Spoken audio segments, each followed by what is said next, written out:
আততায়ীর মাধ্যমে যুক্তরাষ্ট্রের president Donald ট্রাম্পকে লক্ষ্য করে গুলি চালিয়ে কি আয়াতুল্লাহ আলী খামেনির হত্যার বদলা নিতে চাইছে ইরান?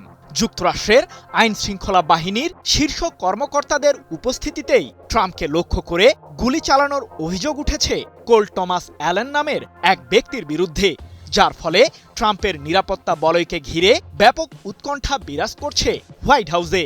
এমনকি মার্কিন প্রেসিডেন্ট যেই হোটেলটিতে সে সময় উপস্থিত ছিলেন সেখানে আগে থেকেই অবস্থান করছিল সেই আততায়ী। প্রশ্ন হলো, ট্রাম্পের নিরাপত্তায় নিয়োজিত সিক্রেট সার্ভিস এজেন্টদের চোখ ফাঁকি দিয়ে কিভাবে হোটেলটিতে প্রবেশ করেছিলেন অস্ত্রধারী সেই ব্যক্তি? ইরানের বিরুদ্ধে সাম্প্রতিক ৩৯ দিনের যুদ্ধে দেশটির সাবেক সর্বোচ্চ ধর্মীয় নেতা আয়াতুল্লাহ আলী খামেনিকে নৃশংসভাবে হত্যা করে যুক্তরাষ্ট্র ও ইসরায়েলের সম্মিলিত সামরিক বাহিনী। সেই ঘটনার পর থেকে মার্কিন প্রেসিডেন্ট ট্রাম্প ও ইসরায়েলের প্রধানমন্ত্রী বেনিয়ামিন নেতানিয়াহুর নিরাপত্তাকে ঘিরে উদ্বেগ উৎকণ্ঠায় রয়েছে দেশ দুটির আইন শৃঙ্খলা বাহিনী। কারণটা বেশ পরিষ্কার, ইরান ছাড় দেয় কিন্তু পুরোপুরি ছেড়ে দেয় না।